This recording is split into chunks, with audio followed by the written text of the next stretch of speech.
Et l'information continue sur Radio J, édition spéciale ce 11 avril 2022. Nous sommes en ligne, en direct sur Radio J maintenant avec le coprésident de l'ONG À Voter, expert associé à la Fondation Jean Jaurès, Dorian Dreuil. Bonjour.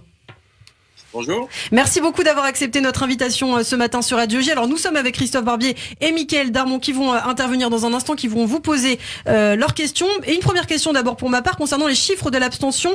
Les Français ont boudé les urnes, 26,5%, c'est ce chiffre. Comment justement l'expliquer aujourd'hui ? Oui, vous faites bien de le rappeler parce qu'on aurait presque tendance à s'en réjouir, c'est-à-dire que finalement c'est pas si mal compte tenu des projections qu'on avait à plus de 30%, bien au-delà du record de 2002, mais ça doit quand même sonner l'alarme. Plus d'un électeur sur 4 qui ne se rend pas à un scrutin, ça veut dire quelque chose et il faut écouter le silence des urnes. Alors si vous demandez pourquoi, les raisons elles sont profondes, elles sont difficiles à résumer en peu de temps, mais j'en note deux.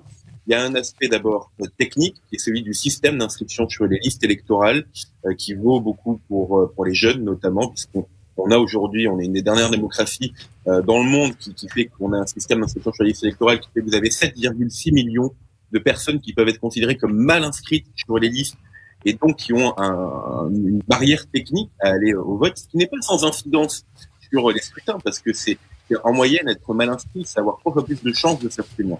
Et puis après, il y a un deuxième enjeu politique et profond, qui est une rupture très nette et très forte, et celle de la capacité, de l'utilité qu'on trouve dans un vote. C'est-à-dire que quand vous votez, c'est ce sentiment que finalement le politique n'a plus le pouvoir d'avoir un impact dans votre quotidien, dans votre vie, de changer la vie ou sur les causes qui vous sont chères. Christophe Barbier, vous souhaitez intervenir ? Oui, il est peut-être un peu trop tôt pour le dire, mais est-ce qu'on n'a pas eu quand même un frémissement du côté de la jeunesse, avec, pour les jeunes, une forme de mobilisation ? Alors c'est peut-être la jeunesse la plus éduquée, celle qui est dans les études supérieures et qui s'est engagée de tous côtés dans cette campagne présidentielle, mais est-ce qu'il n'y a pas un petit réveil démocratique du côté des jeunes ? Très légèrement, mais on devrait arriver autour d'un taux d'abstention de 40% chez les moins de 34 ans, en cumulé chez les 18-24, chez les 25-34. Donc mais là où vous avez raison, c'est qu'en effet, sur les derniers jours, on a le sentiment il s'est plutôt passé quelque chose, comme s'il y avait une remobilisation un peu forte qui se pressentait. Peut-être que si le scrutin avait eu lieu quelques jours plus tard encore, la mobilisation des jeunes aurait été encore plus forte. Malheureusement, elle est quand même au-delà des taux de participation, des taux d'abstention nationale, avec un côté très intéressant qu'elle donne pour les deux tranches d'ailleurs, pour les 18-24 ans et les 25-34. Elle donne le tiercé qui arrive en tête, mais à l'envers, dans l'autre sens, avec Jean-Luc Mélenchon premier, Marine Le Pen et puis Emmanuel Macron. Mickaël Darmon. On sait qu'il y a 13 millions d'électeurs donc qui ne se sont pas déplacés au premier tour, ce sont donc les abstentionnistes. Comment peuvent-ils se comporter ? Est-ce qu'ils vont rester encore chez eux, ou est-ce que ce score et cette affiche finale peut les inciter certains à bouger ? Dans quel sens selon vous ? Bien malin celui ou celle qui arrivera à prédire le mouvement et le comportement électoral de ces indécis. Je ne suis pas sûr qu'ils soient beaucoup plus passionnés par le deuxième tour que par le premier tour.